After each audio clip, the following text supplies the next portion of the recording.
പരിശുദ്ധാത്മാവിൻ്റെ ഒരു പ്രവർത്തനം നിങ്ങളിൽ നടക്കത്തക്ക വിധം അത് പ്രയോജനപ്പെടുമെന്ന് വിശ്വസിക്കുകയാണ്. അതിനൊരു ആമുഖം പോലെ നിങ്ങളോട് പറയാം. ഒരുപാട് പ്രാവശ്യം പറയുന്നതാണ്, എങ്കിലും അത് പ്രയോജനപ്പെടും.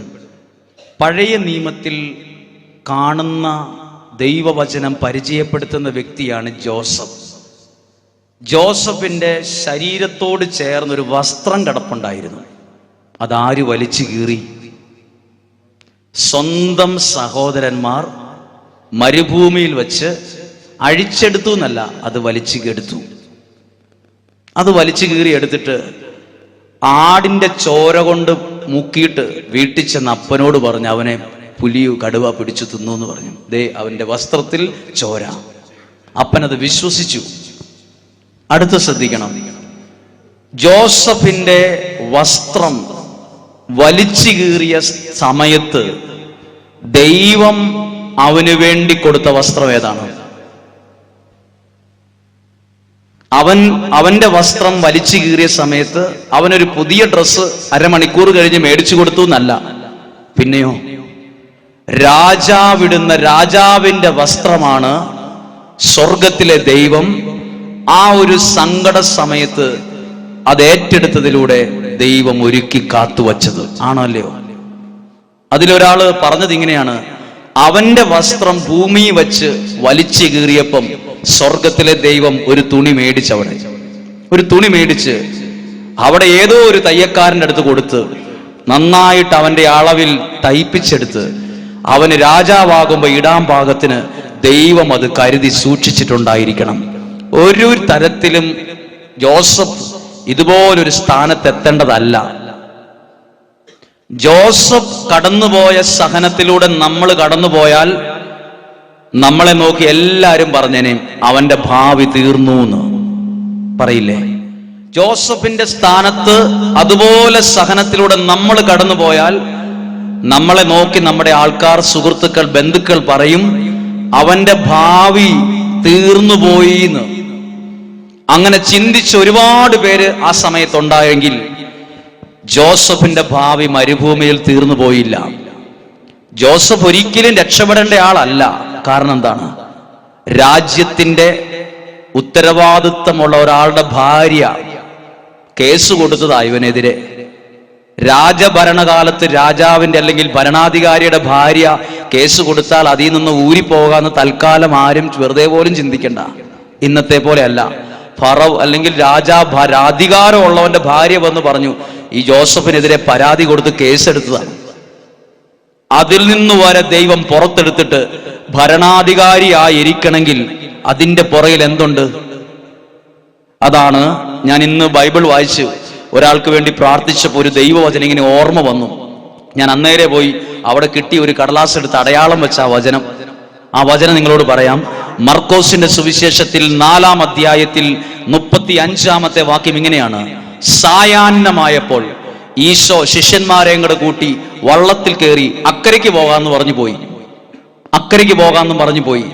പോയപ്പോ കുറച്ച് ദൂരം ചെന്നപ്പം വലിയ തിരമാല, കൊടുങ്കാറ്റ്, കപ്പൽ കിടന്ന് ആടി ഉലഞ്ഞു. ശിഷ്യന്മാരെല്ലാം കൂടെ വെല്ലുവായിൽ ഒച്ച വച്ച് കരഞ്ഞു, ഞങ്ങൾ നശിക്കാൻ പോവാന്ന് പറഞ്ഞു. സാധാരണ ഇങ്ങനൊരു സംഭവം ഉണ്ടായാൽ നോർമൽ എന്താ ചിന്തിക്കുന്നത് അറിയോ? പെട്ടെന്ന് വള്ളം തിരിച്ച് വേഗം കരയ്ക്കടുപ്പിക്കാൻ നോക്കും.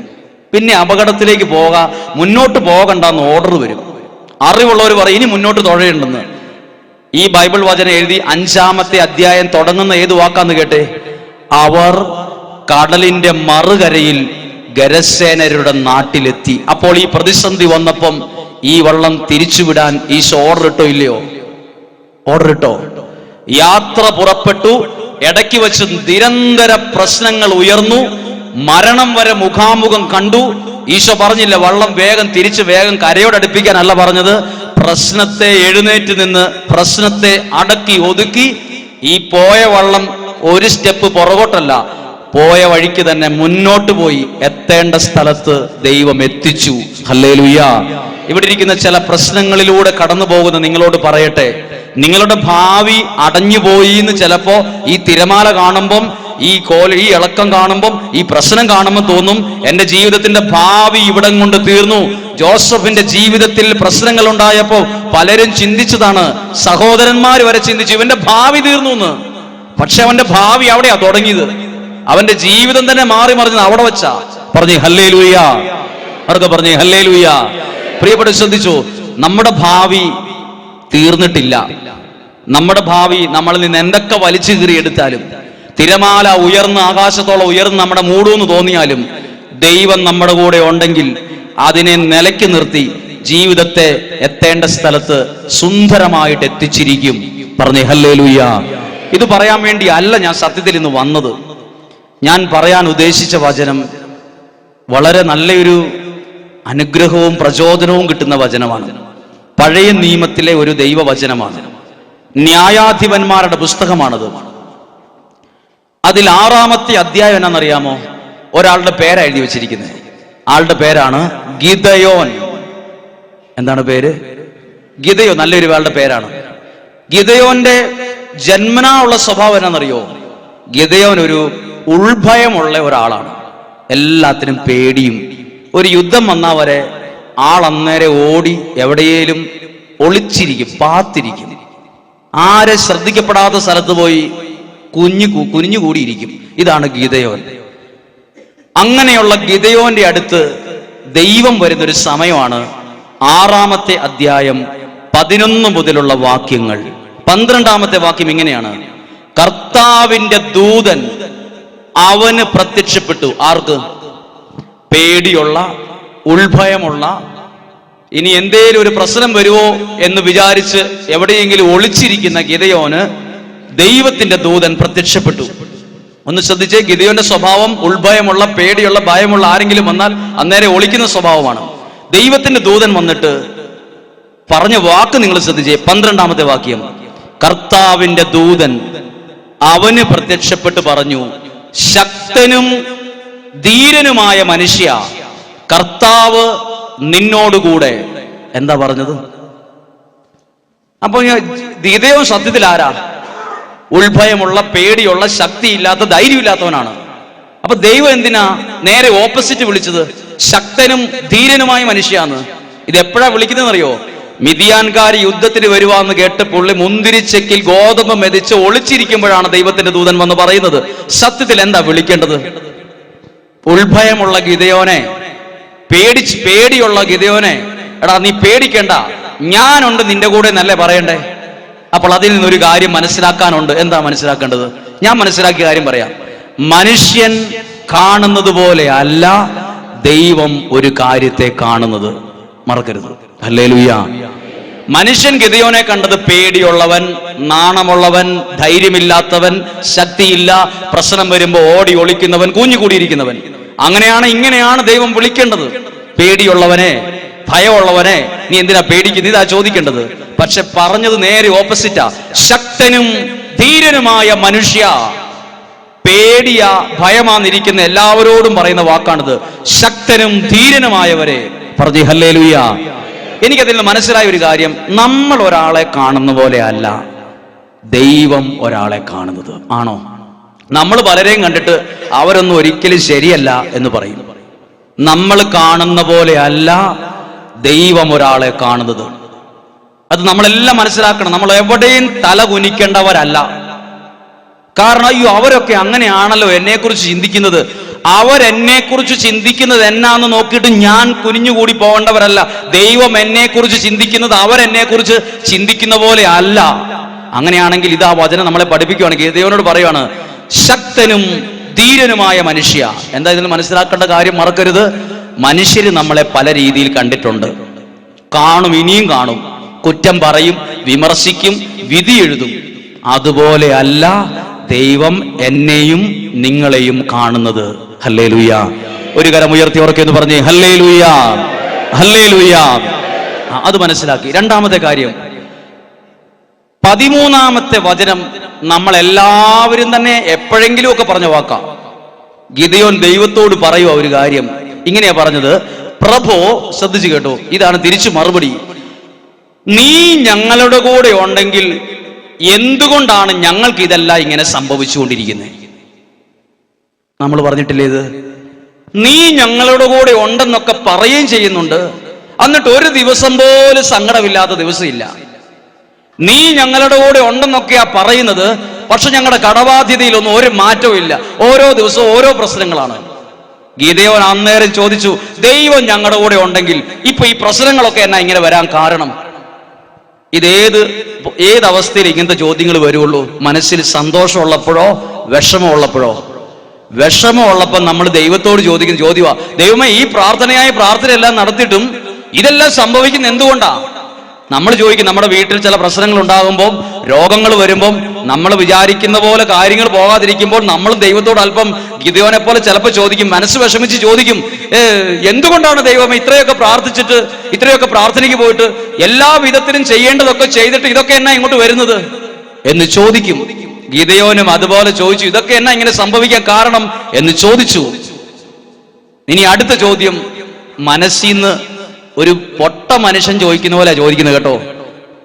പൊട്ട മനുഷ്യന്മാർ ചോദിക്കില്ല, സാധാരണക്കാർ ചോദിക്കില്ല, അതുപോലെ ചോദിക്കുന്നത് കേട്ടോണം. ദൈവത്തോടാ ചോദിക്കുന്നത്. പുഴുവും കീടവും പോലുള്ള നിൽക്കുന്ന പുല്ലുപോലുള്ള മനുഷ്യൻ ഗിദെയോൻ ചോദിക്കുക ദൈവത്തോട്, എന്തുകൊണ്ട് ഈജിപ്തിൽ നിന്ന് ഞങ്ങളെ കൊണ്ടുവന്നില്ലയോ എന്ന് പറഞ്ഞുകൊണ്ട് ഞങ്ങളെ എന്തിനാ ഇങ്ങനെ ശിക്ഷിക്കുന്നേ? ഞങ്ങളെ എന്തുകൊണ്ടാ ഞങ്ങളെ ഉപേക്ഷിച്ച്? നമ്മൾ ചിലപ്പോ ഇത് ദൈവം കണക്കിലെടുത്തോ ഇല്ലയോ? നമ്മൾ ചിലപ്പോൾ വിഷമത്തിൽ പ്രാർത്ഥിക്കുന്ന പ്രാർത്ഥന ദൈവം കണക്കിലെടുക്കില്ലെന്നാണ് ഇതിന്റെ ഒരർത്ഥം. മനസ്സിലാക്കണം. ഹല്ലേലൂയ. മനസ്സിലായോ? നമ്മൾ ചിലപ്പോൾ ഭയങ്കര പ്രാർത്ഥനയൊക്കെയുള്ള നമുക്കെല്ലാം വിപരീതമായി വരുമ്പോൾ നമ്മൾ ദൈവത്തോട് പറയും, ഇതെന്നെ അങ്ങനെയൊക്കെ സംഭവിക്കും, ഞങ്ങൾ എന്തിനാ ഉപേക്ഷിച്ച്, ഞങ്ങൾ ഇനി പ്രാർത്ഥിക്കുന്നൊന്നും ഇല്ലിനി. നമ്മൾ വിഷമത്തിൽ ചിലപ്പോൾ ദൈവത്തോട് പറയും. ഇനി കേട്ടത് നോക്കണം, ദൈവത്തിന്റെ ദൂതൻ, നീ ഇങ്ങനെയാണോടാ എന്നോട് സംസാരിക്കുന്നതെന്ന് പറഞ്ഞ് നേരെ അവിടുന്ന് പോകുന്നതായിട്ടല്ല കണ്ടേ. ദൈവം അത് മറുപടി പോലും കൊടുത്തില്ല അങ്ങനത്തെ കാര്യത്തിന്. അതായത് അതിന്റെ അർത്ഥം എന്താണെന്നറിയോ? ഗിദെയോനെ ദൈവത്തിന്റെ ദൂതൻ ശരിക്കും മനസ്സിലാക്കി. ഇത് ഇവന്റെ തൊലിപ്പുറത്തുനിന്ന് വരുന്നൊരു ഡയലോഗാന്ന് മനസ്സിലായി. ഇവന്റെ എല്ലേന്ന് വരെ അകത്തുനിന്ന് വന്നതല്ലെന്ന് മനസ്സിലായി. ഹല്ലേലൂയ. അതാണ് നമ്മൾ ചിന്തിക്കേണ്ട കാര്യം. നമ്മൾ ചിലപ്പോ നമ്മുടെ വീട്ടിലൊക്കെ ആണേലും നമ്മൾ പല ജോലിയൊക്കെ ചെയ്യുന്നത്, നമ്മളിങ്ങനെ പ്രാർത്ഥിക്കാൻ പോകും, പല സ്ഥലത്ത് ധ്യാനത്തിന് പോകും, എല്ലാം ചെയ്യും. എന്നാലും വിഷമമൊക്കെ വരുമ്പോൾ ചിലപ്പോൾ നമ്മൾ ദൈവത്തോട് 2 ഡയലോഗൊക്കെ പറയും. ഇല്ലേ? ദേഷ്യം വന്നപ്പോൾ ദൈവത്തോട് 2 ചീത്ത പറഞ്ഞവരൊക്കെ ഇല്ലേ ഇതിനകത്ത്? വിഷമത്തോടെ 2 വർത്താനമൊക്കെ ദൈവത്തോട് മനുഷ്യരോട് പറയുന്ന പോലെ പറഞ്ഞിട്ടുള്ളവരുണ്ട്. എന്നിട്ട് പിന്നീട് വന്ന് പറയും, ഞാൻ അങ്ങനെയൊക്കെ പറഞ്ഞു പോയല്ലോ എന്ന്. നിങ്ങൾ പേടിക്കണ്ട, ദൈവത്തിനറിയാം ഇത് ഉള്ളിന്നാണോ പറഞ്ഞേ അതോ ഈ പാവപ്പെട്ട മനുഷ്യൻ തൊലിപ്പുറത്തുനിന്ന് വിഷമം വന്നപ്പോൾ പറഞ്ഞാണോ ദൈവത്തിന് നമ്മളെക്കാൾ കൂടുതൽ അറിയാം. ഹല്ലേലൂയ. അങ്ങനത്തെ എന്തേലും പറഞ്ഞെന്നോർത്ത് ആരും വിഷമിച്ചിരിക്കരുത്. ഞാൻ അങ്ങനെ പറഞ്ഞു പോയി, അതിന്റെ ശിക്ഷയാണോ ഇത്? ഗിദെയോനെ ശിക്ഷിക്കുവല്ല ചെയ്ത അന്നേരം ദൈവം. അന്നേരം എനിക്ക് ഭയങ്കര സന്തോഷം തോന്നി. ദൈവം ഗിദെയോനെ അങ്ങ് ഇതുപോലെ മനസ്സിലാക്കാൻ കഴിവുള്ള ആരാ ഉള്ളത് നമുക്ക്? ജീവിത പങ്കാളി പോലും ഇങ്ങനെ മനസ്സിലാക്കത്തില്ല. നമ്മൾ ചിലപ്പോൾ ദേഷ്യത്തിൽ പറയുന്നൊരു വാക്ക് വലിയ വാക്കായിട്ടെടുത്ത് വീണ്ടും വീണ്ടും പറയാറില്ലേ ചിലര്? നീ അന്നേരം പറഞ്ഞ വാക്ക്, എടാ ഞാൻ വിഷമത്തിൽ പറഞ്ഞ, നീ അത് കാര്യമാക്കി എടുക്കല്ലേ, അതൊന്നും എനിക്ക് പറയാൻ പറ്റില്ല, എനിക്കത് വല്ലാണ്ട് കൊണ്ടുവന്ന് പറയും. ദൈവം പറഞ്ഞ എന്നാന്നറിയാമോ? നീ അങ്ങനെ പറഞ്ഞില്ലേ, ഉപേക്ഷിച്ചെന്നൊക്കെ പറഞ്ഞില്ലേ എന്നെ, അതുകൊണ്ട് എനിക്ക് നിന്നോടുള്ള സമീപനത്തിൽ മാറ്റം ഉണ്ടെന്നല്ല പറഞ്ഞേ, നീ അത് തൊലിപ്പുറത്തുനിന്ന് പറഞ്ഞതാണെന്ന് എനിക്കറിയാം. ദൈവം ശരിക്കും ഗിദെയോനെ മനസ്സിലാക്കി. ഇവിടെ ഇരിക്കുന്ന ദൈവത്തെ സ്നേഹിക്കുന്നവരെല്ലാവരും ഒന്ന് അറിഞ്ഞിരിക്കണം. ഞാൻ എന്നെ അടക്കം പറയട്ടെ, നമ്മളെ ഇതുപോലെ മനസ്സിലാക്കുന്ന ഒരു ദൈവം വേറെയില്ല. ഏതുപോലെ? ഞാൻ ദേഷ്യത്തിൽ എന്തേലും പറഞ്ഞാലും വിഷമത്തിൽ എന്തേലും ചെയ്താലും ദൈവത്തിനറിയാം ഇത് അവന്റെ ആ ഒരു വിഷമത്തിൽ നിന്നാ ഇതൊക്കെ പറഞ്ഞെന്ന് ദൈവം മനസ്സിലാക്കും. അവന്റെ അവസ്ഥയെന്ന് പറഞ്ഞെന്ന് മനസ്സിലാക്കും. ഇതാണ് നമ്മുടെ ദൈവത്തിന്റെ സ്വഭാവം. പറഞ്ഞേ ഹല്ലേലൂയ. ഉറക്കെ ഒന്ന് പറഞ്ഞേ ഹല്ലേലൂയ. ഒരു കരം ഉയർത്തി ഉറക്കെ ഒന്ന് പറഞ്ഞേ ഹല്ലേലൂയ, ഹല്ലേലൂയ. ഇനി 15-ാമത്തെ വാക്യം 14-ാമത്തെ വാക്യം എന്നറിയോ? എന്നാ ഗിദെയോനോട് പറയൂ, എന്നാ നീ നിന്റെ പണി എടുത്തോന്നല്ല ദൈവം പറഞ്ഞേ. ദൈവം പറഞ്ഞ വാക്ക് നോക്ക്, നീ സർവശക്തിയോടും കൂടെ പൊക്കോ, ഞാൻ നിന്റെ കൂടെ ഉണ്ടായിരിക്കും. ഗിദെയോൻ എന്നാ പറഞ്ഞത്? എനിക്ക് ദൈവം എന്നെ ഉപേക്ഷിച്ചു, ഞങ്ങൾക്ക് ഈ അവസ്ഥയൊക്കെ ആണല്ലോ ഇതുപോലൊക്കെ ഉണ്ടായത്, എന്തുകൊണ്ടാണ് ഇങ്ങനെ ഉണ്ടാവുന്നതെന്നൊക്കെ ചോദിച്ച ഗിദെയോനോട് പറയുക, നീ ശക്തിയോടെ മുന്നോട്ട് പോ, ഞാനാണ് നിന്നെ അയക്കുന്നതെന്ന് അറിയേണ്ടതിന് ഞാൻ നിന്റെ കൂടെ ഉണ്ടായിരിക്കും. ഇവിടെ ഇരിക്കുന്ന എല്ലാ പ്രിയപ്പെട്ടവരും കേട്ടോ, പ്രശ്നത്തിലും പ്രതിസന്ധിയിലും ഇരിക്കുന്നവരോട് കേട്ടോ, ദൈവം കൂടെ ഉണ്ടായിരിക്കും. ഒന്ന് പറഞ്ഞേ ഹല്ലേലൂയ. വിശ്വസിച്ച് ഏറ്റെടുക്കണം. ഒരു കാര്യം കേൾക്കണം, നമ്മൾ എന്തു വചനം കേട്ടാലും അത് നമുക്ക് പ്രയോജനപ്പെടണമെങ്കിൽ അത് വിശ്വസിച്ച് നമ്മളതങ്ങ് ഏറ്റെടുത്തേക്കണം. അത് എനിക്കുള്ളതാണെന്ന്. ഇവിടെ പറയുന്ന വചനം നിങ്ങൾക്ക് ഓരോരുത്തർക്കും ഉള്ളതാ, എനിക്കും ഉള്ളതാ. ഹല്ലേലൂയ. ഗിദെയോന്റെ സ്ഥാനത്തിരിക്കുന്ന ചിലരുണ്ടെന്ന് ഇതിനകത്ത്. ഗിദെയോനെ പോലെ പ്രതിസന്ധിയുടെ വർത്താനം പറഞ്ഞവരുണ്ട്. പക്ഷെ നിങ്ങളെ ശരിക്കും മനസ്സിലാക്കുന്ന ഒരു ദൈവം ഇന്നിവിടെ ഉണ്ട്. ഈ വചനത്തിൽ അതാണ് മനസ്സിലാക്കുന്നത്. ഇനി എന്നാ കാണുന്നറിയോ? ഇത്രയൊക്കെ പറഞ്ഞ ഗിദെയോനെ മാറ്റിയിട്ട് വേറൊരുത്തിനെ സെലക്ട് ചെയ്ത ദൈവത്തെ കുറിച്ചല്ല കാണുന്നത്. ശ്രദ്ധിക്കണം. ഗിദെയോൻ ഇങ്ങനെയൊക്കെ പറഞ്ഞു, എന്താ ഞങ്ങളെ ഉപേക്ഷിച്ചെന്ന് പറഞ്ഞിട്ട് നീ മാറി നിൽക്കും, ഞാൻ വേറൊരുത്തിനെ നോക്കട്ടെ എന്നല്ല പറഞ്ഞേ. ഗിദെയോനെ തന്നെ ഒപ്പം നിർത്തി, ഗിദെയോനെ കൊണ്ട് തന്നെ ദൈവം അത്ഭുതം ചെയ്യിച്ച് ഗിദെയോന്റെ ലൈഫ് തന്നെ ഒരത്ഭുതമാക്കി അങ്ങ് മാറ്റി. പറഞ്ഞു ഹല്ലേലൂയ. ഇതൊരു പ്രധാനപ്പെട്ട കാര്യം കേട്ടോ. ചില കാര്യങ്ങൾ ചെയ്യാൻ ചിലരെ ദൈവം ഒപ്പം നിർത്തും. ഇപ്പൊ ചിലരൊക്കെ ഇവിടെ ധ്യാനത്തിന് വരാൻ കാരണം എന്നാ? ഞാൻ വിചാരിക്കുകയാണ്, ഒരു ജീവിത പങ്കാളി, ഒരു ഭാര്യ എന്നോട് പറഞ്ഞു, അച്ഛനൊരു പ്രത്യേക കാര്യത്തിൽ പ്രാർത്ഥിക്കണം. എന്റെ ഭർത്താവ് ഇവിടെ എവിടെയെങ്കിലും ഒരു പ്രാർത്ഥനയ്ക്കൊന്ന് പോകാൻ, ഒരു ധ്യാനത്തിൽ പങ്കെടുക്കാൻ അച്ഛനൊന്ന് പ്രാർത്ഥിക്കണം. ഞാൻ അടുത്ത ചോദ്യം ചോദിക്കട്ടെ, ഈ സഹോദരിയുടെ ഉള്ളിൽ ഈ ആലോചന ഇട്ടത് ആരായിരിക്കും? അതായത് ശ്രദ്ധിച്ചോ, ചില കുടുംബത്തിൽ അനുഗ്രഹം വരാൻ ആ കുടുംബത്തിലെ തന്നെ ചിലരെ ദൈവം ഒപ്പം നിർത്തും. ചിലരെ നിർത്തും. മിദിയാൻകാരെ തോപ്പിക്കാൻ വേണ്ടി ആരെ ഒപ്പം നിർത്തി? ഗിദെയോനെ ചേർത്ത് നിർത്തി. ഇവിടെ ഇരിക്കുന്ന ഓരോ അപ്പച്ചനും ഓരോ അമ്മച്ചിയും അല്ലെങ്കിൽ ഓരോ ചെറുപ്പക്കാരും ഓർത്തോ, നിങ്ങൾ എന്തിനാ ഇവിടെ വന്നത്? ഈ വചനം എന്തിനാ കേൾക്കുന്നേ? നിങ്ങളെ ദൈവം ഒപ്പം ഒന്ന് നിർത്തിയിരിക്കുക. ഇപ്പം നിങ്ങളുടെ കുടുംബത്തിൽ ചിലത് കൊണ്ടുവരാൻ, ചില മാറ്റങ്ങൾ കൊണ്ടുവരാൻ, ചില അഭിഷേകം നിലനിർത്താൻ, ചില അനുഗ്രഹങ്ങളിലേക്ക് ഉയർത്താൻ, ചില തടസ്സങ്ങൾ മാറ്റാൻ ദൈവം നിങ്ങളെന്ന ഒരാളെ ഒപ്പം നിർത്തിയിരിക്കുക. എന്റെ അടുത്ത ചോദ്യം പറയട്ടെ, ദൈവത്തിന് ഒരാളെ ആവശ്യമുണ്ടോ ഇല്ലയോ ഒരു കാര്യം ചെയ്യാൻ? ദൈവത്തിന് എല്ലാ കാര്യവും നേരിട്ട് ചെയ്യും. നിങ്ങളുടെ കടബാധ്യത മാറ്റാൻ ദൈവത്തിന് നേരിട്ട് പറ്റും. ഒരു ധ്യാന കേന്ദ്രത്തിന്റെ ആവശ്യമില്ല. ഇസ്രായേൽ ജനത്തെ ഈജിപ്തുകാർ അടിമത്തത്തിൽ നിന്ന് രക്ഷിക്കാൻ ദൈവത്തിന് നേരിട്ട് പറ്റും. മോശയുടെ ആവശ്യമൊന്നുമില്ല. പക്ഷെ എന്നാലും ശ്രദ്ധിച്ചേ, ഇസ്രായേൽ ജനത്തെ രക്ഷിക്കാൻ വേണ്ടി വിക്കനായ മോശയെ വിളിച്ച് ദൈവം ഒപ്പത്തിനൊപ്പം നിർത്തി. ബൈബിൾ നോക്കിയ സാവൂളിനെ മാറ്റാൻ വേണ്ടി അനനിയാസിനെ പിടിച്ചൊപ്പം നിർത്തി. ഈ മിദിയാൻകാരെ തോപ്പിക്കാൻ വേണ്ടി ഇസ്രായേൽ ഗിദെയോനെ ചേർത്ത് നിർത്തി. ഞാൻ വിശ്വസിക്കുന്നത് ദൈവത്തിന്റെ ആത്മാവ് നിങ്ങളെ ഇവിടെ കൊണ്ടുവന്നത് ചില വലിയ അനുഗ്രഹത്തിന് വേണ്ടി നിങ്ങളെ ദൈവം ഒപ്പം നിർത്താൻ ഇഷ്ടപ്പെടുന്നത് കൊണ്ടാണ്. ആരെ ഒപ്പം നിർത്തുള്ളൂ? എന്നാത്തിനും മനസ്സുകൊണ്ട് ഇഷ്ടപ്പെട്ടവരെ ഒപ്പം നിർത്തുള്ളൂ, അല്ലാത്തവരെ ഒപ്പം നിർത്തില്ല. ഒരു കച്ചവടം തുടങ്ങിയാൽ പോലും ആരെ ഒപ്പം നിർത്തുള്ളൂ? എന്റെ മനസ്സിനിണങ്ങിയ ആളെ. പറഞ്ഞേ ഹല്ലേലൂയ. നിങ്ങൾ ഒരു പ്രാവശ്യമായാലും പ്രാർത്ഥിക്കുന്നവരാണെങ്കിൽ ഓർത്തോ, ദൈവം നിങ്ങളെ കണ്ടിരിക്കുന്നത് നിങ്ങൾ മനസ്സിനിണങ്ങിയ ഒരാളാണെന്ന. ദാവീദിനെ കുറിച്ച് ബൈബിളിലെ സാക്ഷി എന്നാണെന്നറിയാമോ? ദാവീദിനെ കുറിച്ച് ദൈവം പറയുന്നേ, എന്റെ മനസ്സിനിണങ്ങിയ ഒരു മനുഷ്യനാ. പറഞ്ഞേ ഹല്ലേലൂയ. ആ വാക്ക് ശ്രദ്ധിച്ച് ദൈവം പറയുവാണ്, ദാവീദിനെ നോക്കിയിട്ട് പറയുവാണ്, അവൻ എന്റെ മനസ്സിന് ഇണങ്ങിയ ഒരാളാണെന്ന്. ദാവീദിന് മാത്രമല്ല, ഇവിടെ ഇരിക്കുന്ന അനേക ആളുകൾ നിങ്ങൾ ദൈവത്തിന്റെ മനസ്സിന് ഇണങ്ങിയ ആൾക്കാരാ. അതാ ഇവിടെ വന്നേ. നിങ്ങളിലൂടെയാണ് ദൈവം നിങ്ങളെ ഒപ്പം നിർത്തി നിങ്ങളുടെ കുടുംബത്തിൽ ഒരു അനുഗ്രഹമാക്കി മാറ്റിയിരിക്കും എന്ന് പറഞ്ഞേ ഹല്ലേലൂയ. ഒരു കരം ഉയർത്തി ഉറക്കെ എന്ന് പറയാമോ? Hallelujah, hallelujah. അപ്പൊ നോക്കിക്കോ, ഇതേറ്റെടുക്കണം. മനുഷ്യൻ നമ്മളെ കാണുന്ന പോലെ അല്ല ദൈവം എന്നെയും നിങ്ങളെയും കാണുന്നത്. അതിനൊരു നല്ല ഉദാഹരണം പറയട്ടെ, ശ്രദ്ധയോടെ കേൾക്കണം. വിശുദ്ധ ഗ്രന്ഥത്തിൽ കാണുന്ന വ്യക്തി, ഒരു പുസ്തകമാണ് തോബിത്തിന്റെ പുസ്തകം. അവിടെ ഒരു 6-ാം അധ്യായത്തിൽ ഒരു പെൺകുട്ടിയെ ബൈബിൾ പരിചയപ്പെടുത്തുന്നു.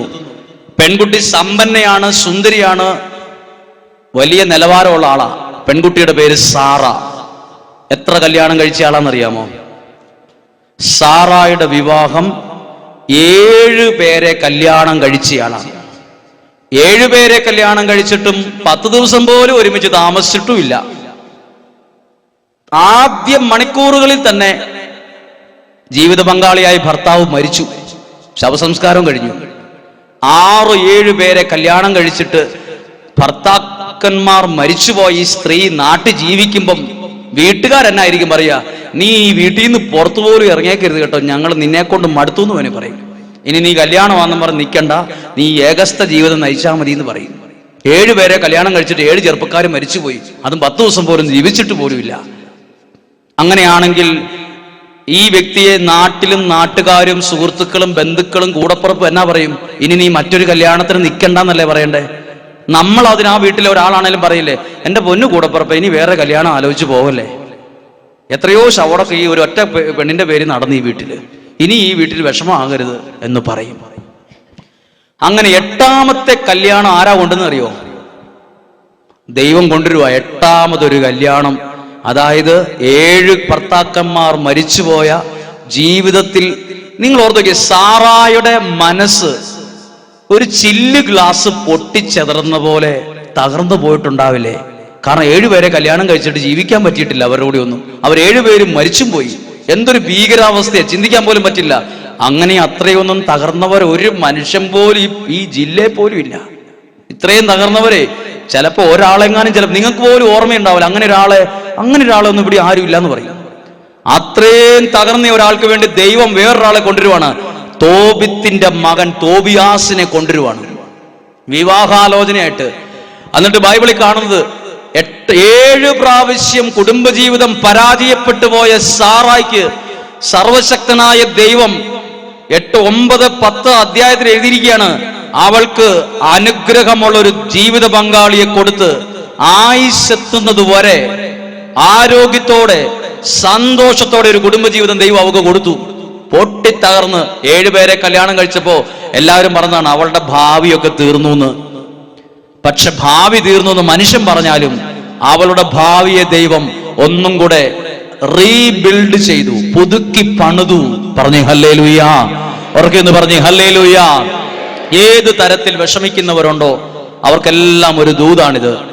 മനുഷ്യൻ നമ്മളെ കാണുന്ന പോലെ അല്ല ദൈവം നമ്മളെ കാണും. സാറായി എങ്ങനെയായിരിക്കും മനുഷ്യർ കണ്ടത്? പിന്നെ അവൾക്ക് എന്തോ കുഴപ്പമുണ്ട്, അവൾ ആരെ കല്യാണം കഴിച്ചാൽ കുടുംബജീവിതം അവൾക്ക് പറഞ്ഞിട്ടില്ല, ഇതൊക്കെയായിരിക്കും നാട്ടുകാർ പറഞ്ഞത്. പക്ഷെ അവൾക്ക് കുടുംബജീവിതം പറഞ്ഞിട്ടില്ലെന്ന് നാട്ടുകാർ പറഞ്ഞെങ്കിലും ദൈവം അവളെ കുറിച്ച് അങ്ങനെ അല്ല പറഞ്ഞത്. അവൾക്ക് നല്ലൊരു ജീവിതം ഒരുക്കി കൊടുത്തു ദൈവം. പ്രിയപ്പെട്ടവരെ, വീട്ടിൽ ചെന്ന് ഇത് വായിക്കണം. ഈ കുറഞ്ഞ കാര്യങ്ങളൊക്കെ ഒന്ന് വായിക്കണം, എന്നിട്ട് ഒരുമിച്ച് പ്രാർത്ഥിക്കണം. അതാ മുമ്പേ പാടിയത് എന്ത്? യേശു വലിയവൻ. ആ വാക്കിൽ തന്നെയുണ്ട്. ഇവിടെ പ്രാർത്ഥിക്കുന്ന ഒരാൾക്കും ദൈവം കുഞ്ഞൊരു അനുഗ്രഹമല്ല തരാൻ ഉദ്ദേശിക്കുന്നത്. ദൈവം തരുന്ന അനുഗ്രഹത്തിന്റെ പേരാണെന്ത്? വലിയ അനുഗ്രഹം. പറഞ്ഞേ ഹല്ലേലൂയാ. ഉറക്കെന്ന് പറഞ്ഞേ ഹല്ലേലൂയാ. ഇത് നിങ്ങൾ ഏറ്റെടുത്തിട്ട് ഈ വിഷയം വെച്ചൊന്ന് പ്രാർത്ഥിക്കണം. ഏതേറ്റെടുക്കണം? ദൈവം ഇന്ന് എനിക്ക് വലിയൊരു കാര്യം ചെയ്യും. 2, എൻ്റെ ഭാവി ഇവിടം കൊണ്ട് തീർന്നു എന്ന് ഞാൻ ചിലപ്പോൾ ചിന്തിക്കുന്നു, എൻ്റെ വീട്ടുകാർ ചിലപ്പോൾ അത് ചിന്തിക്കുന്നു, ദേശത്ത് എല്ലാവരും അത് പറയുന്നു. പക്ഷെ ദൈവം എൻ്റെ കൂടെ ഉണ്ടെങ്കിൽ എൻ്റെ ഭാവി അടഞ്ഞു എന്ന് പറഞ്ഞാലും അവര് കാണുന്ന പോലെ ആയിരിക്കില്ല ദൈവം എന്നെ കാണുന്നത്. ഞാൻ വിശ്വസിക്കുന്ന മറ്റൊരു കാര്യം, ഇവിടെ ഈ കസേരയിൽ ഇരിക്കുന്ന, നിലത്തിരിക്കുന്ന ഓരോരുത്തരെയും ദൈവം എവിടെ എന്തിനാ കൊണ്ടെന്ന് അറിയോ? നിങ്ങളുടെ കുടുംബത്തിൽ തന്നെ ഒരു അനുഗ്രഹമാകാൻ ദൈവം ആത്മാവിനെ അയച്ചെഴുന്നേൽപ്പിച്ച് ദൈവം തൻ്റെ മനസ്സിനിണങ്ങിയ ഒരാളാക്കി ഉയർത്തി ഒപ്പം നിർത്തിയിരിക്കുകയാണ്. ദാവീദിനെ കുറിച്ച് പറഞ്ഞ പോലെ എൻ്റെ മനസ്സിനിണങ്ങിയ ഒരു മനുഷ്യൻ. പറഞ്ഞേ ഹല്ലേലൂയാ. ഒന്ന് ശ്രദ്ധിച്ച് ഒരു നിമിഷം ഒന്ന് കേട്ടെ. ശിഷ്യന്മാരും ഈശോയും വള്ളത്തിന് പോകുമ്പം ഈശോയ്ക്ക് എന്തൊക്കെ അറിയാം? വെള്ളത്തിന്റെ മുകളിൽ കൂടെ അവർ നടക്കാൻ അറിയാം. പ്രശ്നങ്ങളാ, പ്രതിസന്ധികളാ, ജീവൻ വരെ അപകടത്തിലെത്തിയ ഒരു സാഹചര്യം വന്നപ്പം ഈശോ വള്ളത്തിൽ നിന്ന് ഇറങ്ങി ആ വെള്ളത്തിന്റെ മുകളിൽ കൂടെ വേഗം അക്കരയ്ക്ക് എത്തി നല്ല എഴുതിയിരിക്കുന്നത്. അവിടെ പ്രശ്നങ്ങൾ വരുന്നതിന് മുമ്പ് കിടന്നുറങ്ങിയ ഈശോ പ്രശ്നങ്ങളായപ്പം അവരെല്ലാം തളർന്ന് വീഴാൻ തുടങ്ങിയപ്പം ഈശോ എഴുന്നേറ്റ് നിന്നു എഴുതിയിരിക്കുന്നത്. നമ്മൾ പ്രശ്നങ്ങൾ കൊണ്ടും ഭാരം കൊണ്ടും തളർന്നിരിക്കുമ്പം ആര് നമുക്ക് വേണ്ടി എഴുന്നേക്കും? നമ്മുടെ വള്ളത്തിൽ ഈശോ എനിക്ക് വേണ്ടി എഴുന്നേക്കും. നിങ്ങൾ ആരും മനസ്സ് തളർന്ന് ഡൗൺ ആകണ്ട.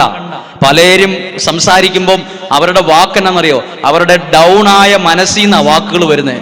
ആൾക്കാരെ 10-15 പേരെ ദിവസവും കാണുന്നുണ്ട്. ഈ വെള്ളിയാഴ്ച ദിവസങ്ങളിൽ 15 പേരെ കാണുന്നുണ്ട്, അല്ലെങ്കിൽ 20 പേരെ കാണും. അത്രേ കാണാൻ പറ്റുന്നുള്ളൂ. അപ്പൊ 20 പേരെ കാണുമ്പോൾ 18 പേരും വരുന്നതറിയോ? ഡൗൺ ആയി പോയ മനസ്സാ, ഡൗൺ ആയി പോയി. എന്നിട്ട് ഡൗൺ ആയ മനസ്സിൽ നിന്ന് അവരുടെ വിഷമമുള്ള വാക്കാ കേൾക്കുന്നത്. ഈശോ നിങ്ങളുടെ കൂടെ ഉണ്ടെങ്കിൽ നിങ്ങൾ ഡൗൺ ആയി പോകണ്ട. ഡൗൺ ആക്കുന്നത് ലോകമാ. ഒപ്പം നിന്നവർ ചിലപ്പോൾ നമ്മളെ ഒരൊറ്റ വാക്ക് പറഞ്ഞു ഡൗൺ ആക്കും. നിനക്ക് അതേ വരുവോളടാന്ന് പറയും. ശിഷ്യന്മാരുമായി വള്ളത്തിൽ പോകുമ്പം ഈശോ അവിടെ ഇട്ടിട്ട് ഒറ്റ പോക്ക് പോയിന്നല്ല. ഇവിടെ ഇരിക്കുന്ന എല്ലാവരും കേട്ടു. നമുക്ക് പ്രശ്നങ്ങൾ വരുമ്പം നമ്മുടെ കൂടപ്പുറപ്പ് ഇട്ടിട്ട് പോകും, സ്വന്തം സഹോദരൻ വരെ വിട്ടിട്ട് പോകും, ജീവിത പങ്കാളി വരെ ഇട്ടിട്ട് പോകും. ജീവിത പങ്കാളി ഭർത്താവിന് ആക്സിഡന്റ് പറ്റി രക്ഷപ്പെടിയേലെന്ന് തിരിച്ചറിഞ്ഞപ്പം ഭാര്യ ഭർത്താവിനെ ഉപേക്ഷിച്ചിട്ട് പോയി. 12 വർഷം സ്നേഹത്തിലും പ്രണയത്തിലുമായിരുന്ന ഒരു ബന്ധം ഒരു ആക്സിഡന്റ് പറ്റിയപ്പം ആ നമ്പർ തന്നെ മാറ്റി. ഒരാൾ വന്നിവിടെ പറഞ്ഞതാ, ഒരിക്കലും പ്രതീക്ഷിച്ചില്ല വെച്ചാൽ തളർന്നു പോയി എന്ന് പറഞ്ഞു. നമ്മൾ സ്നേഹിക്കുന്നു എന്ന് നമ്മളെ 100-ൽ 150% പറഞ്ഞവർ വരെ സങ്കടം വരുമ്പം ഒറ്റ പോക്ക് പോവും. പക്ഷെ ബൈബിള് മുഴുവൻ അരിച്ചു പെറുക്കി കലക്കി നമ്മൾ പല പ്രാവശ്യം വായിച്ചാലും ഇടയ്ക്ക് വച്ച് ഉപേക്ഷിച്ചിട്ട് പോകുന്ന ഒരു ദൈവത്തെ മനുഷ്യരെ കണ്ടിട്ടുണ്ട്, ദൈവത്തെ കണ്ടിട്ടില്ല. ഹല്ലേലൂയ. അതുകൊണ്ട് ആരും പേടിക്കണ്ട. എൻ്റെ കൂടെ 50 പേരുണ്ടെന്നോർത്ത് ആരും സന്തോഷിക്കാൻ വരട്ടെ. പക്ഷെ എൻ്റെ കൂടെ ദൈവം ഉണ്ടെങ്കിൽ ആര് പോയാലും ഒപ്പം നിൽക്കും. കാലയിൽ ഒരു മുള്ളു പോലും കൊള്ളിക്കാതെ ദൈവം ഒപ്പം നിർത്തും. എന്നിട്ട് നോക്കണം, ഞാനിങ്ങനെ കടലും കൊടുങ്കാറ്റും എല്ലാം വന്നപ്പോൾ എല്ലാവരും തളർന്നിരിക്കുമ്പം ഈശോ ആ വള്ളത്തിൽ എഴുന്നേറ്റ് നിന്നു. എന്നിട്ട് ഈശോ പറഞ്ഞു എന്നാന്നറിയോ, ഇനി എല്ലാവരും പുറകോട്ട് വള്ളം തിരിക്കാനല്ല, പ്രശ്നങ്ങൾ അവിടെ ഉയർന്നോട്ടെ, അതിനെ ഞാൻ കൈകാര്യം ചെയ്തോളും, നിങ്ങൾ മുന്നോട്ട് പോകാനാ പറഞ്ഞത്. ഇതെല്ലാവരോടും കൂടെ പറയുന്ന കേട്ടോ. പ്രശ്നങ്ങൾ വരുമ്പോൾ എല്ലാവരും പറയും പ്രശ്നമാ വിട്ടോളാൻ പറയും. ദൈവം പറഞ്ഞത് പ്രശ്നങ്ങൾ അവിടെ നിന്നോട്ട്, അതിനെ ഞാൻ കൈകാര്യം ചെയ്യും, നിങ്ങൾ മുന്നോട്ട് പോകട്ടെ. അതുകൊണ്ട് 5-ാമത്തെ അധ്യായം തുടങ്ങുന്നത് അവർ കടൽ കടന്ന് ഗരസേനരുടെ നാട്ടിൽ എത്തി. ഇടയ്ക്ക് വെച്ച് തിരിഞ്ഞു പോയി എന്നല്ല, എത്തേണ്ടടുത്ത് എത്തിച്ചു ദൈവം. ഹല്ലേലൂയ. അവർക്ക് പറഞ്ഞേ ഹല്ലേലൂയ. ഇന്ന് കേട്ട വചനം നിങ്ങൾക്ക് ശക്തമായിട്ട് ഉപകാരപ്പെടും. നിങ്ങൾ വീട്ടിൽ പോയിട്ടാണെങ്കിലും വായിക്കണം. ഇവിടെ നമ്മുടെ ഈ ധ്യാനത്തിൽ പങ്കെടുക്കുന്ന തിരുവനന്തപുരത്ത് നിന്ന് 10-11 പേര് ഇവിടെയുണ്ട്. തിരുവനന്തപുരം ഒരു 5 ദിവസം ധ്യാനം എവിടെയുണ്ടോ? വാ. ഒരു തിരുവനന്തപുരത്ത് നിന്ന് ഒരാളും കൂടെ ഉണ്ട്, ഒരു ചേട്ടനും കൂടെ ഉണ്ട്. 11 പേര് ഇവിടെ വന്നിട്ടുണ്ട്. ധ്യാനത്തിന് 5 ദിവസം ഉണ്ടായിരുന്നു. ഇവര് കടലിൽ മീൻ പിടിക്കാൻ പോകുന്നവരാണ്. ഓഗി ദുരന്തത്തിൽ പെട്ടുപോയവരാണ്. കടലിലായിരുന്നു. ഈ മനുഷ്യന്റെ പ്രാർത്ഥന കൊണ്ടാണ് കഴിഞ്ഞ 5 ദിവസത്തെ ധ്യാനം ഭയങ്കര അഭിഷേകം. ഡോക്ടർമാർ വരെ ഉണ്ടായിരുന്നു ധ്യാനത്തിന്. അതായത് ഞാൻ ഈ മനുഷ്യനെ കുറിച്ച് എനിക്കൊരു സാക്ഷ്യം കുഞ്ഞതായിട്ട് പറയണമെന്ന് ആഗ്രഹമുണ്ട്. കടലുമായി ബന്ധപ്പെട്ട് പറഞ്ഞാൽ കറക്റ്റാണോ? ഒരു വാക്ക് പറയാണ്ട്, ഈ വർഷം 5 വർഷം മുമ്പ് മദ്യപാനം നിർത്തി 1-ാം ക്ലാസ് പോലും പഠിച്ചിട്ടില്ല. പക്ഷേ 100ഓളം വചനങ്ങൾ ഈ മനുഷ്യന് കാണാതറിയാം. ഒരു കുഞ്ഞ് 5 മിനിറ്റ് സംസാരിക്കുമോ? ഇവർ കടലിൽ മീൻ പിടിക്കാൻ പോകുന്നവരാണ്. നമ്മളെപ്പോലെ ഐസിട്ട മീനല്ല ഇവർ തിന്നുന്നത്. പിന്നെയോ ഐസൊന്നും ഇടാത്ത നല്ല ടേസ്റ്റുള്ള മീൻ ദിവസവും കഴിക്കുന്ന ആൾക്കാരാണ്. ഹല്ലേലൂയ. ഹല്ലേലൂയ. നല്ല മീൻ വേണമെങ്കിൽ പറഞ്ഞാൽ മതി. ഹല്ലേലൂയ. Praise the Lord. എൻ്റെ പേര് വന്നിട്ട് ജോസഫാണ്. ഞാൻ തിരുവനന്തപുരത്ത് നിന്നാണ്. എൻ്റെ ഇടവ വന്നിട്ട് പൂന്തറയാണ്. അവിടെ നിന്ന് ഞാൻ 10 പേരായിട്ട് ഞങ്ങൾ 10 പേര് വന്ന് വേറെ ഞങ്ങൾ അപ്പുറത്തെ ഒരു ഇടവയിൽ നിന്ന് ഒരു സുഹൃത്തുക്കളുണ്ട്. അപ്പോൾ 11 പേര് ഞങ്ങൾ വന്നതാണ്. എൻ്റെ വിഷയം എന്ന് പറഞ്ഞാൽ ഞാൻ കടലിൽ പണിയാണ്. എനിക്ക് 5 വർഷത്തിന് മുൻപ് 12 വയസ്സിൽ ഞാൻ മദ്യപിച്ച് പല ദുശീലങ്ങളിൽ അടിമയായി കിടന്ന ഒരു വ്യക്തിയാണ് ഞാൻ. അപ്പോൾ 2034 വയസ്സ് എനിക്ക് ആയിരുന്ന സമയത്ത്, ഇപ്പൊ എനിക്ക് 39 വയസ്സാണ്. 5 വർഷത്തിന് മുൻപ് 34 വയസ്സാകുന്ന സമയത്ത് ഞാൻ ആ മദ്യം ഉപേക്ഷിച്ച്, മദ്യം എന്ന് പറഞ്ഞാൽ ഭയങ്കര ഒരു മദ്യപനായിരുന്നു. മദ്യം എന്ന് പറഞ്ഞാൽ നിങ്ങൾക്ക് ഒരു വിശ്വാസമില്ലാത്ത ഒരു ജീവിതമാണ് എന്റെ ജീവിതം. എനിക്ക് സ്വർഗവും നരകവും മുന്നോട്ടൊക്കെ പറഞ്ഞു എല്ലാവരും. ഞാൻ എന്റെ ജീവിതത്തിൽ ആ 5 വർഷത്തിന് മുൻപ് നരകമാണ് എന്റെ ജീവിതം ഫുള്ളും. ജീവിതം പറഞ്ഞാൽ എനിക്ക് 4 മക്കളുണ്ട്, ഭാര്യയുണ്ട്. ഭാര്യനെ ഒരു നേരം സമ്മാനം കൊടുക്കൂല. എപ്പോഴും മക്കളെ ഓടിക്കും, അടിക്കും, പല കാര്യത്തിനും. ഞാൻ മദ്യം വെച്ചിട്ട് വീട്ടിൽ വന്ന ഭാര്യയും മക്കളും അങ്ങനെ വീട്ടിൽ ഇരിക്കത്തില്ല. ഇദ്ദേഹം മദ്യപിച്ചു കഴിഞ്ഞാൽ കടപ്പുറത്ത് എല്ലാവർക്കും പേടിയായിരുന്നു. കടപ്പുറത്തെ എല്ലാവരും പേടിക്കുമായിരുന്നു, മിണ്ടൂലായിരുന്നു. നല്ല ആരോഗ്യമുള്ള മനുഷ്യനാണ്. കടലിൽ ജോലി ചെയ്യുന്ന ആൾക്കാരുടെ കയ്യിൽ പിടിച്ചു നോക്കണം. ഞാൻ പിടിച്ചു നോക്കി ഒരു പ്രാവശ്യം. ഭയങ്കര തഴമ്പാണ്. ഒരു അടി കിട്ടിയ ഇരിപ്പതാണ്. ബാക്കി പറഞ്ഞു. അതിനുശേഷം എനിക്ക് ഒന്നും ചെയ്യാൻ പറ്റിയില്ല. അപ്പൊ എന്നെ ഒരു ബ്രദർ വിളിച്ചെന്ന് പറഞ്ഞ്, നീ ഒരു ധ്യാനം കൂടാൻ വരണം. ഞാൻ പറഞ്ഞില്ല, എനിക്ക് പറ്റത്തില്ല, ഞാൻ വരത്തില്ല. അങ്ങനെ പറഞ്ഞു. ഇല്ല, നിങ്ങൾ വന്നേനെ മതിയാവുന്നോട്ട് ധ്യാനം കൂടാൻ പോയി. അത് ധ്യാനം കഴിഞ്ഞ് ഞങ്ങൾ വന്നപ്പം എന്റെ ജീവിതത്തിൽ ഞാൻ ചെറിയ കാര്യങ്ങളൊരു മാറ്റിവെച്ചു. ഞാൻ നോക്കി, എന്റെ ജീവിതം മൊത്തം നരക ജീവിതമാണ് പോയിട്ടിരിക്കുന്നത്. എന്റെ ജീവിതം വന്നിട്ട് ഒന്ന് മാറ്റിവെച്ചാന്നിട്ടുള്ള ഒരു താല്പര്യം എന്റെ അടുത്ത് ഉണ്ടായി. അപ്പൊ ഞാൻ ആ ജീവിതം ഒന്ന് മാറ്റിവെച്ചിട്ട് ഞാൻ എന്റെ ഒരു പുതിയ ജീവിതം തുടങ്ങാമെന്നിട്ട് ഞാൻ ധ്യാനത്തിന് പോയി വന്ന ശേഷം പള്ളിയിൽ പോവും, പല പല ഇടത്തൊക്കെ പോകുമ്പോൾ എന്റെ കൂടെ പണിക്ക് വരുന്ന ഒരു സുഹൃത്ത് പറയാണ്, ജോസഫ് നീ എന്ത് പണിക്ക് വരുന്നില്ല? ഞാൻ പറഞ്ഞു നിങ്ങൾ ഇന്ന് പണിക്ക് പോയി, നാളെ ഞാൻ വന്നോളാം. അപ്പൊ എന്താണെന്ന് പറഞ്ഞു. ഞാൻ പറഞ്ഞു എനിക്ക് രാവിലെ പള്ളിയിൽ പോകണം, പള്ളിയിൽ പോയിട്ട് എന്റെ ഈശോനെ ഞാൻ സ്വീകരിക്കണം, അതാണ് എനിക്ക് ഒരു ലക്ഷ്യം. ഇങ്ങനെ ഞാൻ പറഞ്ഞു. അപ്പൊ അവൻ പറഞ്ഞു, ഓ വലിയ നീനെ ഈശോനെ സ്വീകരിക്കും, ആരും ഒരിക്കലും സ്വീകരിക്കില്ല, അങ്ങനെ ഇങ്ങനെ എന്നെ ഒരു കുറ്റത്തിൽ പറഞ്ഞു. അതറിഞ്ഞ അവർ പണിക്ക് പോയിട്ട് ഞാൻ തിരിച്ച് വീണ്ടും രാവിലെ പണിയിൽ വന്ന സമയത്ത് ആ മഞ്ചിയുടെ അടുത്ത് പോയിരുന്ന സമയത്ത് ആ സുഹൃത്ത് പിന്നെ പറയാണ്, ദോട്ട വരുന്ന അച്ഛൻ, ദോട്ട വരുന്ന പല പല ബ്രദർ ഇങ്ങനെ പറയും, എന്നെ കുറ്റത്തിൽ പറഞ്ഞു. ഞാൻ പറഞ്ഞു, സഹോദര ഞാൻ അച്ഛനും ബ്രദറും ഫാദറും ആയിട്ടില്ല, ഞാൻ എന്റെ കുടുംബത്തിൽ എന്റെ മക്കൾക്കും എന്റെ ഭാര്യയ്ക്കും എന്നെ സൃഷ്ടിച്ച എന്റെ കർത്താവിന് നല്ലൊരു മനുഷ്യനായി നടക്കാൻ വേണ്ടി ഞാൻ ആഗ്രഹിച്ചു.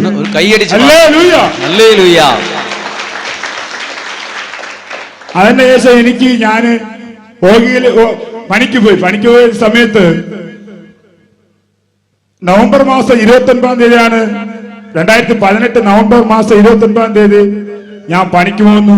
അവിടെ വലിയൊരു ഓഗി എന്ന് പറഞ്ഞാൽ വലിയൊരു തിരമാല അങ്ങനെ വരെയാണ്. വരുന്ന സമയത്ത് 3 ദിവസം വരെ ഞാൻ കടലിൽ അകപ്പെട്ടുപോയി. 3 ദിവസം കടലിൽ അകപ്പെട്ടു പോയി. ഭക്ഷണമോ കാര്യങ്ങളോ അങ്ങനെ ഒന്നും ഇല്ലായിരുന്നു, മൊത്തം വെള്ളത്തിലാണ്. വെള്ളത്തിനെ പിടിച്ച് അങ്ങനെ കിടക്കും. 3 ദിവസം വരെ ഞങ്ങളെ ഇടവിൽ നിന്ന് 36 ആൾക്കാർ മരിച്ചുപോയി. ഒരു ദുരിതത്തിൽ 36 ആൾക്കാർ മരിച്ചുപോയി. ദൈവം എന്റെ കർത്താവ്, ഞാൻ വിശ്വസിക്കുന്ന എന്റെ ദൈവം എന്നെ കാത്തുപരിപാലിച്ച് എന്നെ അവിടെ നിന്ന് എന്റെ ദൈവം എന്നെ കൂട്ടിൽ വന്നു. ഞങ്ങള് 4 പേരും വഞ്ചിയിൽ 4 പേരും ഞങ്ങൾ പുറലോകം പിന്നെ കാണത്തില്ല, ഇങ്ങനെയാണ് ഞങ്ങള് വിചാരിച്ചത്. അത് ഞങ്ങൾ എന്റെ കർത്താവ് യേശു ഞങ്ങൾ പുറലോകം ഒന്ന് കാണാൻ വേണ്ടി ഞങ്ങൾ തിരിച്ച് വീണ്ടും കൊണ്ടുവന്നത്. Hallelujah, hallelujah. വീണ്ടും അത് പറഞ്ഞ് ഞാൻ അങ്ങനെ വരുന്ന സമയത്താണ് വീണ്ടും ഞാൻ അങ്ങനെ പണിക്ക് പോയപ്പോ എനിക്ക് ഒരു ഇതില്ലായിരുന്നു, മൊത്തം തകർച്ച. പണിക്ക് പോകുമ്പോ ഒരു ഇതില്ലായിരുന്നു. അപ്പൊ ദൈവത്തിന് എന്തിനോ ഒരു പദ്ധതി ഉണ്ടെന്ന് അറിയാം. മനുഷ്യന്മാരുടെ പദ്ധതി എന്തിനായിരിക്കും എന്ന് എനിക്ക് അറിഞ്ഞൂടാ, ദൈവത്തിന് ഒരു പദ്ധതി ഉണ്ട്. ജെറമ്യാ 29:11 പറയാണ്, നിന്നെ കുറിച്ചുള്ള ഒരു പദ്ധതി എന്റെ കയ്യിലുണ്ട്, അത് നിന്റെ നാശത്തിനല്ല ക്ഷേമത്തിനുള്ള പദ്ധതിയാണെന്ന് ഞാൻ മനസ്സിലാക്കണം. അപ്പൊ ആ പദ്ധതി ഇതാണെന്ന് നിങ്ങളുടെ അനേകരുടെ ഇടയിൽ നിന്ന് എനിക്ക് ചെറിയൊരു സാക്ഷ്യം പോലെ പറയാൻ വേണ്ടി അത് ദൈവം ഒരിക്കൽ ഒരു പദ്ധതി ഞാൻ ഇപ്പോഴാണ് അത് മനസ്സിലാക്കുന്നത്. Hallelujah, hallelujah. അതിനുശേഷം ഞാൻ വീണ്ടും കടലിന്റെ പണിക്ക് പോയി. എനിക്ക് ചെറിയൊരു മരവും സംഭവം കുറെ കാര്യങ്ങളും അവർ തന്നു, ഞങ്ങളുടെ രൂപത്തിന് തന്നു. ഞാൻ പോയി അങ്ങനെ പണിക്ക് പോകുന്ന സമയത്ത് വേറെ ഒരു വഞ്ചി വന്ന് ഇടിച്ച് എന്റെ ഈ 2 എല്ല് പൊട്ടിപ്പോയി. എന്റെ 2 എല്ല് പൊട്ടിപ്പോയി. ഞാൻ അങ്ങനെ ദുഃഖിച്ച് അങ്ങനെ എന്റെ ഭവനത്തില് ഞങ്ങളെ ഒരു സാമ്പത്തിക നില ഇല്ലാത്ത വ്യക്തികളാണ്. നിങ്ങൾ സത്യം പറഞ്ഞ കയറി കിടക്കാൻ വേണ്ടി സ്വന്തം ഒരു ഭവനം പോലും ഇല്ലാത്ത ഒരു വ്യക്തിയാണ്. എനിക്കൊരു വിശ്വാസമുണ്ട്, എന്റെ തമ്പുരാൻ, ഞാൻ വിശ്വസിക്കുന്ന എന്റെ കർത്താവ് എനിക്ക് എല്ലാം തരുമെന്ന് എനിക്കൊരു വിശ്വാസമുണ്ട്. ഹല്ലേലൂയ. അങ്ങനെ ദുഃഖത്തിലിരുന്ന സമയത്ത് ഞാൻ എന്റെ ദൈവത്തിന്റെ കർത്താവ് എനിക്ക് വീണ്ടും തകർച്ചയായിട്ട് വന്നിട്ടിരിക്കുന്നതിൽ എന്താണെന്നുള്ള ഒരു ഇതെത്തില്ല. അപ്പൊ എന്റെ അടുത്ത് ഏതോ ഒരു ദൂതൻ അയച്ചതുപോലെയാണ് ഒരു സിസ്റ്റർ വന്നിട്ട് പറഞ്ഞ്, സുഖമാണോ? ഞാൻ പറഞ്ഞു, സിസ്റ്റർ എനിക്ക് ഇങ്ങനെ വള്ളയിടിച്ച് എല്ലകം പൊട്ടി ഞാൻ അങ്ങനെ സുഖമില്ലാതെ കിടക്കാന്ന് വീട്ടിൽ എനിക്ക് അങ്ങനെ ഒന്നും പറ്റുന്നില്ല. സിസ്റ്റർ പറഞ്ഞു, ഇങ്ങനെയാണ് യൂട്യൂബില് മാത്യു അച്ഛന്റെ ഒരു ഡോക്കുണ്ട്, ഞാൻ അത് പിടിച്ചു കേട്ടോ, നീ ഒന്ന് കേട്ടാ മതി. സിസ്റ്റർ എനിക്കത് അറിഞ്ഞൂടാ, ആരെന്നറിഞ്ഞൂടാ, എനിക്ക് ആ സ്ഥലം പോലെ അറിഞ്ഞൂടാ, നീ ഇത് ഡോക്ക് കേട്ട് നോക്ക്. ആ ഡോക്ക് കേട്ട് ഞാൻ അച്ഛന്റെ എല്ലാ ഡോക്കും പിന്നീട് എന്റെ ജീവിതത്തിൽ അതൊരു ഇതായിട്ട് മാറി, നല്ലൊരു ഇതായിട്ട് മാറ്റി ഞാൻ എടുത്ത ശേഷമാണ് എനിക്കൊരു ഒരു എനർജി എനിക്ക് എത്തി. എന്റെ ദൈവം എന്റെ നേരിട്ടൊന്ന് സംസാരിക്കുന്നതിലെ ഒരു എനർജി എനിക്ക് എത്തിയിട്ടിരിക്കുകയാണ്. അപ്പൊ ഞാന് എന്റെ കൂട്ടായ്മയിലൊക്കെ പോയിട്ട് ഞാൻ പറഞ്ഞു, ഞാൻ ഇന്ന് സ്തുതിപ്പ് ചെയ്യാം. ഞാൻ അവിടെ പോയി സ്തുതിപ്പ് ഒരു 10-20 മിനിറ്റ് നേരം സ്തുതിപ്പ് ചെയ്ത്. അപ്പൊ അവ സ്തുതിപ്പ് ചെയ്ത് കണ്ടിട്ടിരുന്ന അവ പറഞ്ഞു, നീ നല്ല രീതിയിൽ സ്തുതിക്കുന്നല്ലോ, നീ നല്ല രീതിയിൽ പാട്ട് പാടുന്നല്ലോ, ഇങ്ങനെയൊക്കെ പറഞ്ഞു.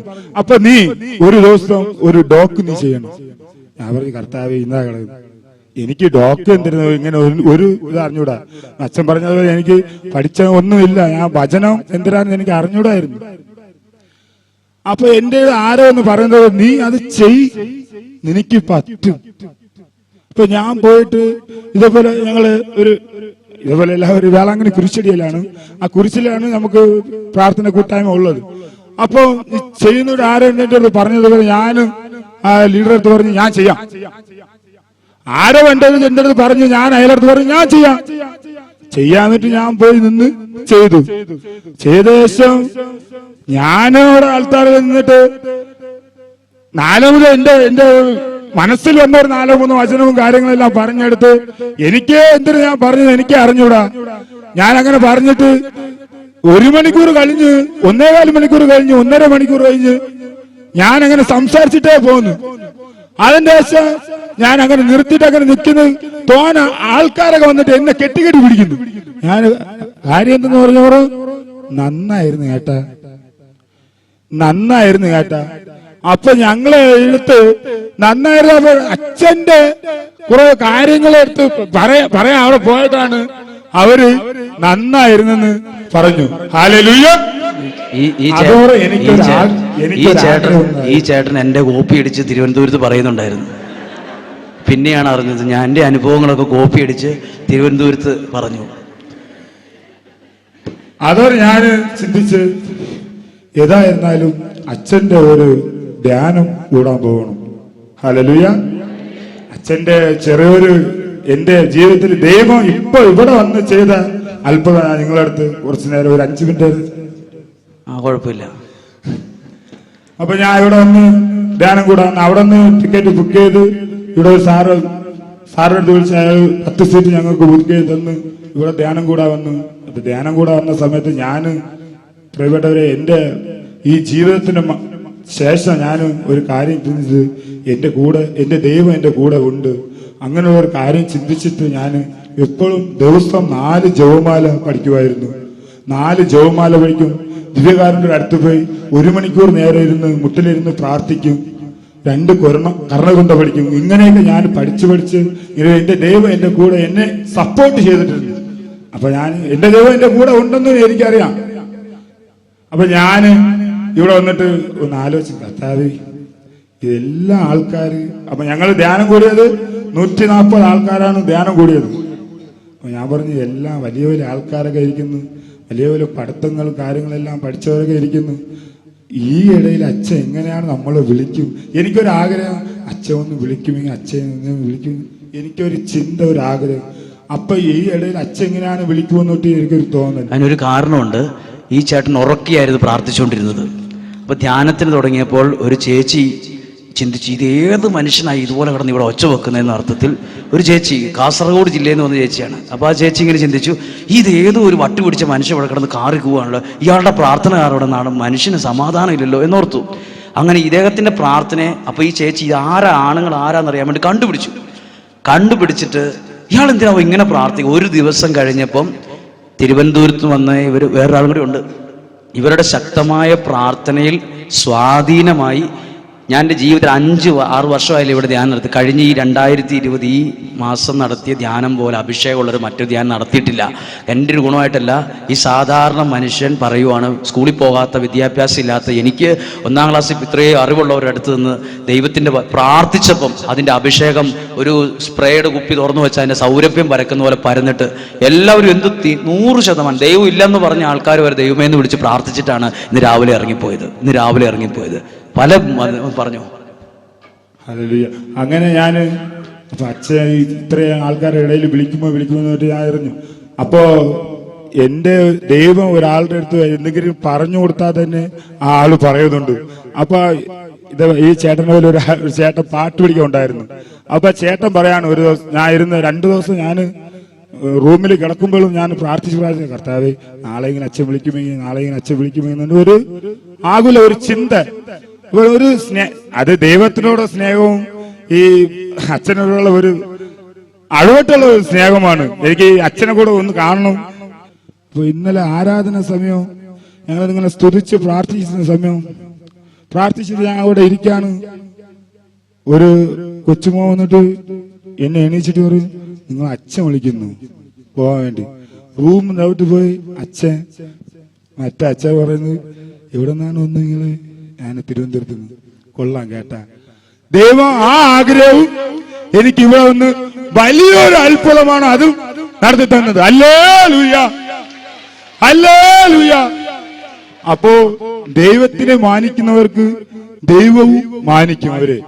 അങ്ങനെ ഇരിക്കുന്ന സമയത്താണ് അച്ഛൻ പറഞ്ഞ്, കൂടി പോയെന്ന് തോന്നുന്നു, അച്ഛൻ പറഞ്ഞ്, ഞാൻ നിങ്ങളെ എന്റെ ശുശ്രൂഷകളിൽ ഒന്ന് വിളിക്കുന്നുണ്ട്. നിങ്ങള് ഞാനിങ്ങനെ പറഞ്ഞു, നിങ്ങളുടെ അഭിപ്രായം എന്നാന്ന് അറിഞ്ഞിട്ട് വേണമെന്ന് പറയാൻ. ഇദ്ദേഹം തിരുവനന്തപുരത്ത് നിന്ന് ബസ് ടിക്കറ്റ് ബുക്ക് ചെയ്താലും വേണ്ടില്ല, പൈസ പോയാലും വേണ്ടില്ല, തിരുവനന്തപുരത്ത് നിന്ന് എല്ലാ മാസവും ശുശ്രൂഷയ്ക്ക് കടലിൽ പോകാതെ ഇങ്ങോട്ട് പോരാൻ ഒരു ആഗ്രഹമുണ്ട്. നിങ്ങളുടെ അഭിപ്രായം എന്നാ? കൈയടിച്ച് പാസ്സാക്കണം. സംഭവം തീരുമാനമായി.